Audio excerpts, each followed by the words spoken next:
नमस्कार दोस्तों, स्वागत है आप लोगों का एक बार फिर से आपके अपने प्रिय चैनल इस्माइल फैमिली में।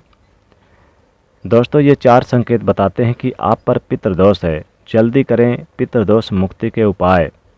दोस्तों, हमारे हिंदू समाज में तरह तरह के धार्मिक त्यौहार और तिथियां मनाई जाती है, पर हिंदू धर्म के पंचांग में एक ऐसा यानी कि महीना भी आता है जहां हम अपने पितरों के आशीर्वाद को प्राप्त कर सकते हैं, जिसे पितृपक्ष का महीना कहा जाता है। हिंदू पंचांग के अनुसार अश्विनी मास की पूर्णिमा तिथि से पितृपक्ष आरंभ होते हैं। पितृपक्ष अश्विनी मास के कृष्ण पक्ष की अमावस्या तिथि तक कुल 16 दिन चलते हैं। इस साल पितृपक्ष 29 सितंबर से 14 अक्टूबर तक मनाए जाएंगे। हिंदू समाज में पितरों को देवतुल्य माना गया है, इसलिए पितृपक्ष के दौरान पितरों का आशीर्वाद प्राप्त करना बहुत ही लाभदायी होता है। गरुड़ पुराण के अनुसार पितृपक्ष में अगर पितरों का तर्पण नहीं किया जाता तो पितृदोष लगता है। यदि श्राद्ध की तिथि याद न हो तो ऐसी स्थिति में अमावस्या तिथि पर श्राद्ध किया जाता है। इस दिन सर्वपितृ श्राद्ध योग माना जाता है।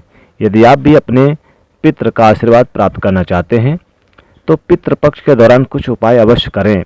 आज की इस वीडियो में हम आपको पितृदोष से मुक्ति के उपाय बताएंगे और ऐसे संकेतों के बारे में बताएंगे जिससे हमें ये पता चलता है कि हमारे पितृ हमसे नाराज हैं और हम उन पर पितृदोष यानी कि हम पर पितृदोष लगा है। तो चलिए सबसे पहले हम जानते हैं कि पितृदोष मुक्ति के उपाय के बारे में और उसके बाद जानेंगे उन संकेतों के बारे में। गरुड़ पुराण के अनुसार पितृपक्ष के इस महीने को स्वयं ईश्वर यानी कि द्वारा मनुष्य के उद्धार के लिए पंचांग में शामिल किया गया है। एक कथा अनुसार जब सारे पितृगणों ने भगवान विष्णु जी से प्रार्थना किया कि हम कुछ समय के लिए धरती पर अपने प्रियजनों से मिलना चाहते हैं, उनके द्वारा बनाए गए भोजन का स्वाद लेना चाहते हैं, तब श्री हरि विष्णु जी ने उनकी बात को स्वीकार करते हुए पितृपक्ष माह का आरंभ किया और उन्हें वरदान दिया कि वो इस माह में कौवे, गाय, कुत्ते, मनुष्य का वेश धारण कर अपने प्रियजनों के दर्शन करते हैं और उनके भोजन का स्वाद ले सकते हैं। इसी कारण से पितृपक्ष के महीने का महत्व अधिक माना जाता है। सबसे पहले इस माह का आरंभ से यदि आप अपने पितरों का आशीर्वाद प्राप्त करना चाहते हैं तो सबसे पहले पितृपक्ष माह आरंभ हो तब से हर रात अपने घर के द्वार पर जल का छिड़काव अवश्य करें और एक दीपक जलाएं। शाम के समय, रात के समय जो भी पितृ आपके द्वार पर आते होंगे उस जल से उन्हें अवश्य तृप्ति होगी और वो आपके द्वार से रुष्ट होकर नहीं जाएंगे। दूसरा उपाय, हम पितरों की श्राद्ध पर उनके भोजन तो बनाते ही हैं, यह सब हम जानते हैं, किंतु पितृपक्ष के पूरे माह में जो भी भोजन घर पर बनाए उसमें कौवे, गाय, कुत्ते के लिए कुछ हिस्सा अवश्य निकालना चाहिए।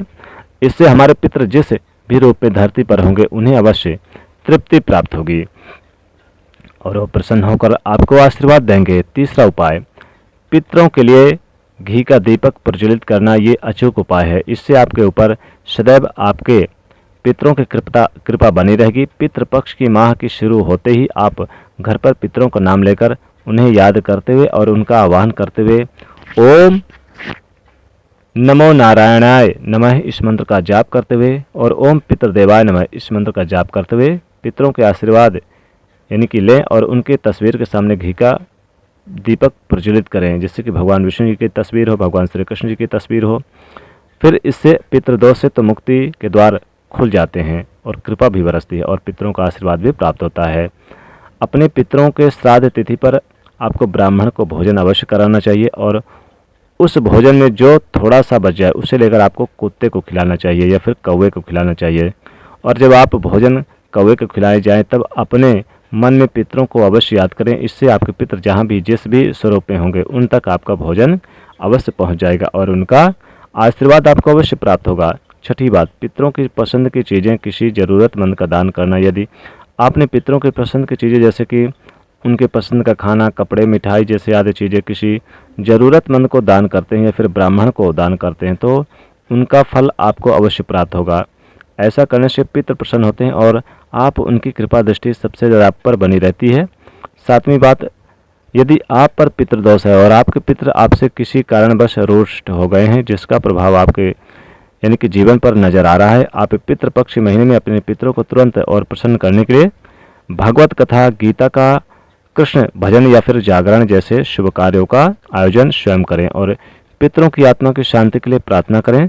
8वीं बात, यदि आपके पितरों की मृत्यु अकस्मात स्थिति में हुई है या फिर समय से पहले उनकी मृत्यु हुई है तो उनकी यानी कि आत्मा की शांति के लिए आप गंगा नदी के किनारे उनका तर्पण श्राद्ध जरूर करें। पितृपक्ष मास में गया जाकर उनका श्राद्ध तर्पण करने से आपके पितृ जिस स्थान पर भी होंगे उनका आशीर्वाद आपको अवश्य प्राप्त होगा।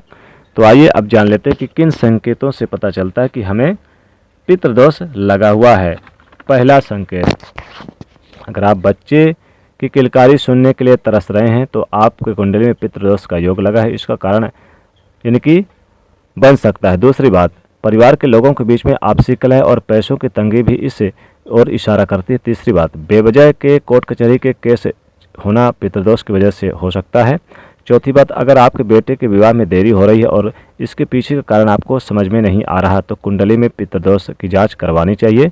5वीं बात, सब कुछ ठीक चल रहा है लेकिन आपका स्वास्थ्य ठीक नहीं रहा तो आपको भी पितृदोष हो सकता है। इससे बचने के लिए आप ऊपर बताए गए पितृदोष से मुक्ति के उपाय अवश्य करें। तो दोस्तों, उम्मीद है ये जानकारी आपको अच्छी लगी होगी। वीडियो पसंद आए तो लाइक करें, कमेंट में जय श्री कृष्ण, जय पितृदेव अवश्य लिखें। साथ ही चैनल को सब्सक्राइब करें। धन्यवाद।